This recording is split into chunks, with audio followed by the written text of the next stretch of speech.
Oke. Assalamualaikum warahmatullahi wabarakatuh. Perkenalkan kami dari kelompok 5 yang berisi Zian Syafianida, Alifiana Nifaya, dan saya sendiri Raka Zafran akan mempresentasikan PPT dari kelompok kami yang berjudul Laporan Arus Kas. Nah, di sini ada kegunaan laporan arus kas. Yang pertama, kemampuan entitas untuk memperoleh arus kas di masa datang. Yang kedua, kemampuan entitas untuk membayar dividen dan kewajiban. Yang ketiga, alasan guna membedakan laba bersih, net income, dan kas bersih yang disediakan atau digunakan oleh aktivitas operasional. Yang keempat, transaksi pendanaan dan investasi kas selama periode berjalan.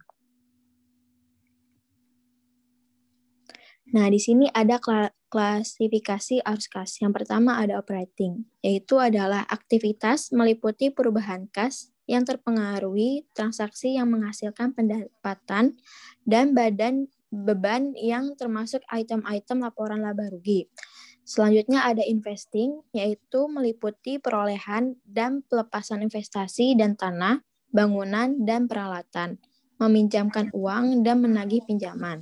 Dan yang terakhir ada financing, yaitu meliputi perolehan kas dari pinjaman dan pembayaran utang, dan perolehan kas dari para pemegang saham, pembelian kas kembali saham, dan pembayaran dividen. Ada jenis-jenis arus kas keluar dan arus masuk. Yang pertama arus kas masuk. Ada dari penjualan barang atau jasa dan dari bunga dan dividen yang diperoleh. Dan yang kedua ada arus kas keluar.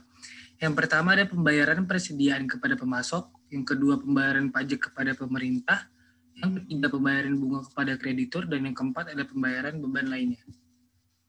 Di sini ada aktivitas investasi. Ada arus kas masuk yaitu penjualan properti, pabrik, dan peralatan, penjualan utang atau surat berharga entitas lainnya, entitas lain penerimaan pembayaran pokok utang. Dan ada juga arus kas keluar, yaitu pembelian properti, pabrik, dan peralatan. Pembelian investasi dalam bentuk utang dan surat berharga entitas lain. Pemberian pinjaman kepada entitas lainnya.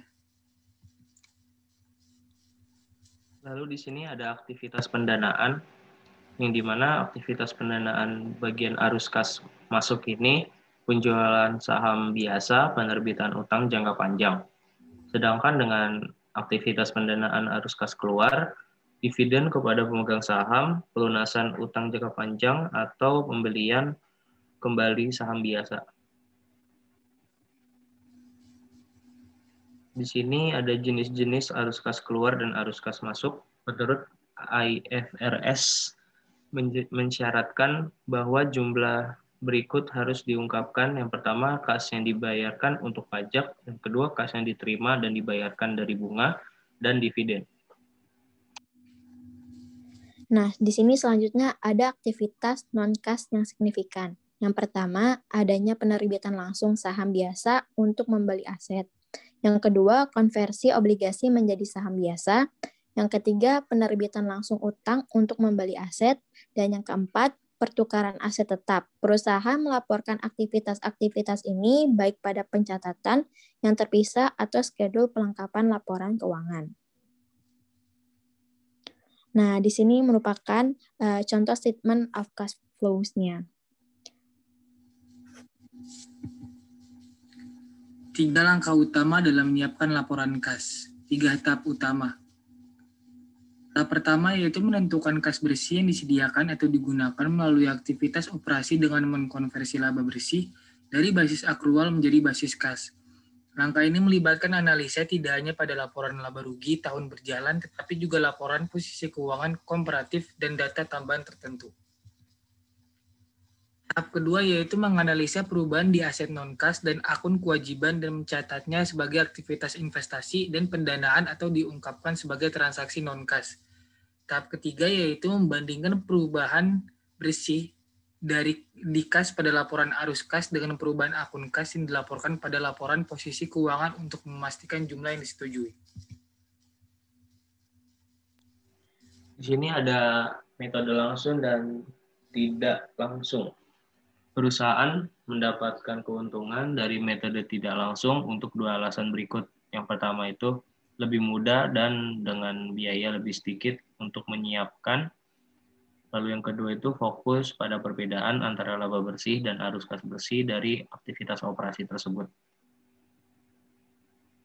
Lalu di sini menyiapkan laporan arus kas. Tahap pertama itu operating activities, yang menentukan kas bersih yang disediakan atau digunakan oleh aktivitas operasi dengan mengkonversi laba bersih dari basis akrual menjadi basis kas. Di sini penyesuaian umum ke laba rugi bersih, tambahkan kembali biaya non-kas, biaya depresiasi, dan amortisasi. Yang pertama itu mengurangi keuntungan dan menambah kerugian yang dihasilkan dari aktivitas investasi dan pendanaan.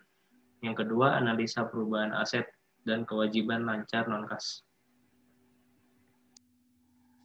Nah, di sini seperti contohnya aktivitas operasi, biaya depresiasi.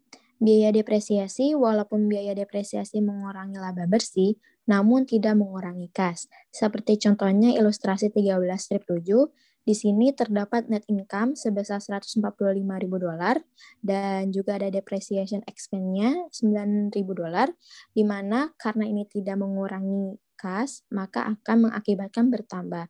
Dan hasilnya net cash provided by operating activities-nya menghasilkan $154.000. Selanjutnya ada rugi pada penjualan peralatan. Karena perusahaan melaporkan sebagai sumber kas dalam kegiatan investasi bagian jumlah aktual kas yang diterima dari penjualan. Yang pertama ini setiap kerugian pada penjualan ditambahkan pada laba bersih di bagian operasi. Yang kedua, setiap keuntungan pada penjualan dikurangkan dari laba bersih pada bagian operasi. Ada kerugian pada penjualan peralatan. Laporan laba rugi komputer service melaporkan kerugian sebesar $3.000 akibat penjualan peralatan nilai buku $7.000 dikurangi $4.000. Penerimaan tunai dari penjualan peralatan. Sini kita lihat ilustrasi 13 strip 8. Net income-nya $145.000, ada depreciation expense-nya $9.000, dan ditambah oleh loss on sale of equipment $3.000 yang menghasilkan $12.000. Lalu net cash provided by operating activities dihasilkan oleh $145.000 ditambahkan $12.000 yang menghasilkan $157.000. Di sini ada aktivitas operasi, perubahan pada akun aset lancar non-kas. Saat saldo piutang usaha menurun, penerimaan kas lebih tinggi daripada pendapatan yang diperoleh berdasarkan basis akrual. Di sini kita lihat ilustrasi 13 strip 9, accounts receivable. Balance-nya ada $30.000, revenue $507.000, receipts from customer $507.000, dan menghasilkan balance $20.000. Karena itu perusahaan menambahkan ke laba bersih jumlah penurunan di piutang usaha.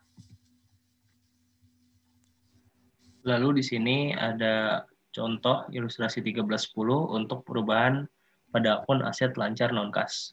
Yang dimana net income-nya di sini diketahui $145.000, lalu untuk profit by operating activities-nya di sini ada depreciation expense-nya $9.000, loss on sale of equipment-nya $3.000, lalu decrease in account receivable-nya $10.000.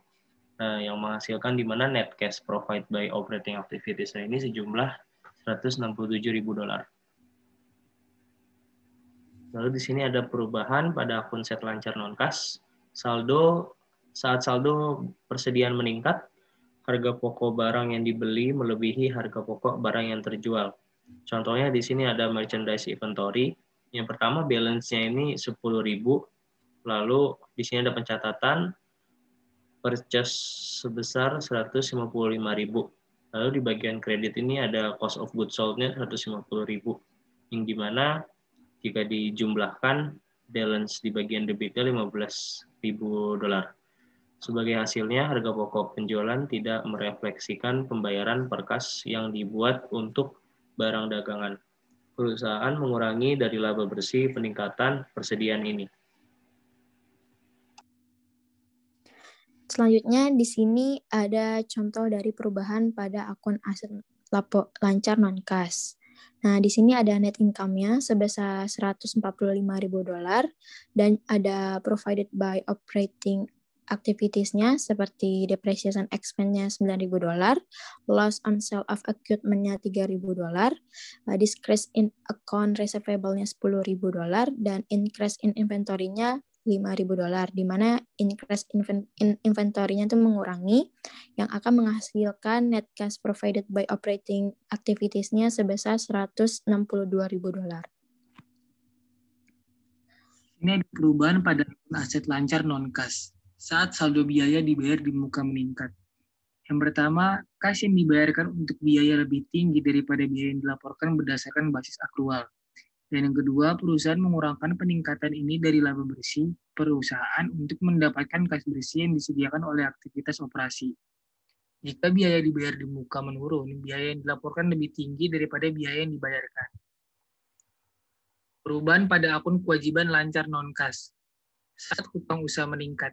Yang pertama, perusahaan menerima lebih banyak barang dagangan daripada yang dibayarkan untuk barang tersebut. Yang kedua, peningkatan ditambahkan ke laba bersih. Terus ada juga saat hutang pajak pendapatan menurun. Yang pertama, biaya pajak pendapatan lebih rendah daripada jumlah pajak yang dibayarkan pada periode berjalan. Dan yang kedua, penurunan dikurangkan dari laba bersih.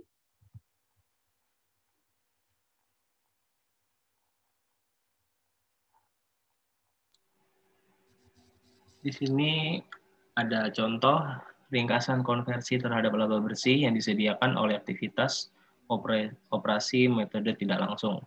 Ini merupakan contoh formatnya. Lalu di sini ada aktivitas investasi dan pendanaan. Ini merupakan contoh dari perusahaan yang membeli tanah sebesar $110.000 dengan menerbitkan obligasi jangka panjang. Lalu merupakan aktivitas investasi dan pendanaan non-kas yang signifikan yang patut diungkapkan dalam schedule yang terpisah. Yang di sini yang pertama tuh akun land, balance-nya itu pertama 20.000, lalu dimasukkan isu bond-nya 110.000, lalu balance-nya jadi $130.000. Di sini ada bond payable-nya, di bagian balance-nya tetap 20.000, lalu di bagian bawah balance-nya ini ada for land sebesar $110.000. Nah, balance di bagian kreditnya itu $130.000. Selanjutnya di sini ada perusahaan membeli bangunan kantor sebesar $120.000 secara tunai. Ini merupakan arus kas keluar yang dilaporkan di bagian investasi. Nah, beginilah caranya, yaitu contohnya ada bolding. Pada tanggal 1 ini, balance-nya ini sebesar $40.000, dan pembelian bangunan ini $120.000 akan menghasilkan pada tanggal 31 balance-nya $160.000. Selanjutnya, menjelaskan bahwa peningkatan peralatan dihasilkan dari dua transaksi. Yang pertama, pembelian peralatan sebesar $25.000, dan yang kedua, penjualan peralatan sebesar $4.000 dengan harga pokok $8.000. Nah, di sini equipment-nya pada tanggal 1 balance-nya $10.000. Pembelian atas peralatan ini sebesar $25.000 dan equipment goods sold-nya ini $8.000, di mana pada tanggal 31 akan menghasilkan balance-nya $27.000. Dan ayat jurnalnya ini seperti kas, di debit $4.000, akumulasi depreciation-nya ini $1.000, dan loss on sale of equipment-nya $3.000, dan equipment di sebelah kredit sebesar $8.000. Aktivitas investasi dan pendanaan. Laba ditahan meningkat sebesar $116.000 selama tahun berjalan. Peningkatan ini dapat dijelaskan dengan dua faktor. Yang pertama, laba bersih sebesar $145.000 meningkatkan laba ditahan. Yang kedua, ada dividen sebesar $29.000 menurunkan laba ditahan. Sini ada retained earnings, yaitu balance-nya $48.000, dividends-nya $29.000, dan ada net income-nya $145.000 yang menghasilkan balance-nya $164.000. Menggunakan arus kas untuk mengevaluasi perusahaan. Free cash flow atau arus kas bebas. Sini ada cash provided by operating activities, dikurang capital expenditures, dikurang lagi cash dividends. Fresh cash flow atau arus kas bebas menggambarkan kas yang masih tersisa atau tersedia dari operasi setelah penyesuaian untuk pengeluaran modal dan dividen.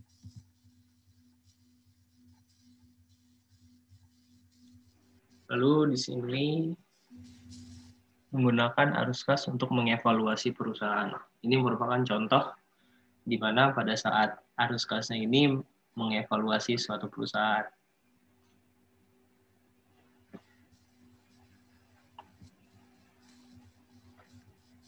Lalu di sini ada menggunakan kertas kerja untuk menyiapkan laporan arus kas metode tidak langsung. Yang pertama itu menyiapkan kertas kerja. Yang pertama masukkan saldo awal dan akhir dari akun posisi keuangan, lalu enter pada bagian laporan posisi keuangan. Yang kedua masukkan pada kolom rekonsiliasi kertas kerja data yang menjelaskan perubahan pada akun laporan posisi keuangan, selai kas, dan pengaruh terhadap laporan arus kas tersebut. Lalu yang ketiga, masukkan baris kas dan pada bagian bawah kertas kerja tersebut, peningkatan dan penurunan kas. Jurnal ini harus memungkinkan total kolom rekonsiliasi yang akan disetujui. Nah, di sini merupakan contoh dari statement of cash flows-nya dalam menyiapkan kertas laporan kertas kerja.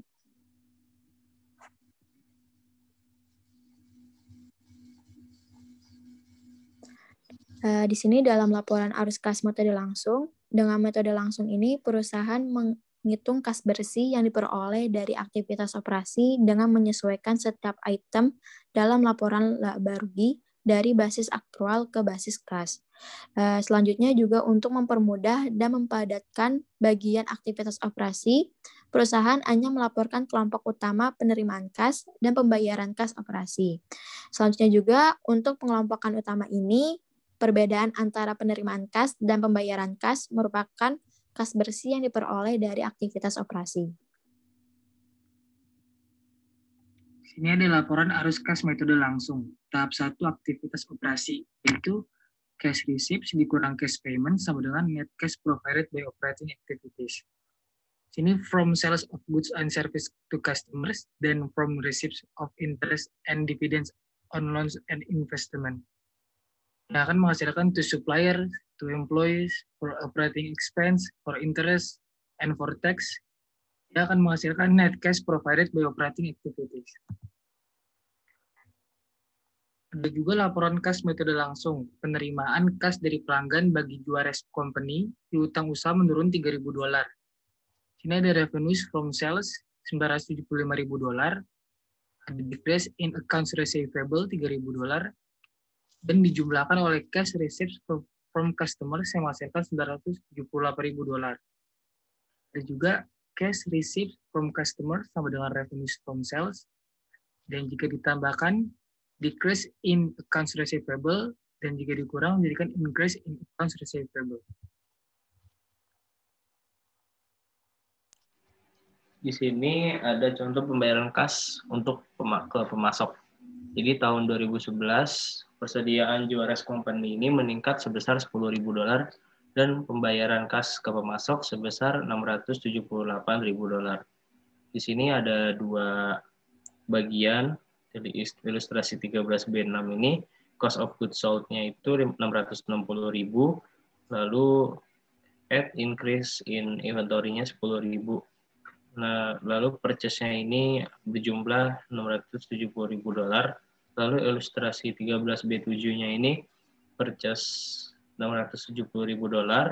Lalu add decrease in account payable $8.000. Lalu cash payment to supplies-nya ini jadi $678.000. Di sini untuk mencari cash payment to supplies-nya ini sama dengan cost of goods sold bertambah apabila increase in inventory atau berkurang jika decrease in inventory. Lalu di sini ada lagi bertambah jika decrease in akun payable atau berkurang jika increase in akun payable.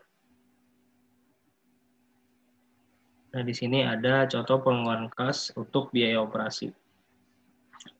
Sini sudah diketahui pengeluaran kasnya untuk biaya operasinya $179.000. yang dimana mendapatkan 179.000-nya ini dari operating expense 176.000, lalu deduknya ini decrease in prepaid expense dikurang 2.000, lalu add decrease in accrued expense payable 5.000. Lalu cash payment for operating expense di sini menghasilkan $179.000. Untuk mencari cash payment for operating expense ini sama dengan operating expense ini bertambah apabila increase in prepaid expense, lalu akan berkurang jika decrease in prepaid expense. Lalu ada lagi semisal bertambah apabila decrease in accrued expense payable atau berkurang jika increase in accrued expense payable.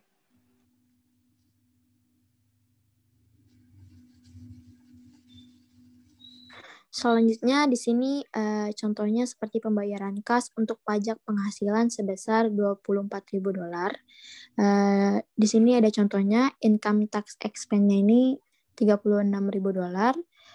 Deduct increase in income tax payable-nya itu $12.000 dan akan menghasilkan cash payment for income tax-nya itu $24.000. Di sini cara untuk mencari cash payment for income tax-nya ini sama dengan income tax expense ini akan bertambah apabila decrease in income tax payable dan berkurang apabila increase in income tax payable. Sekian presentasi dari kelompok kami. Kurang lebihnya mohon dimaafkan. Assalamualaikum warahmatullahi wabarakatuh.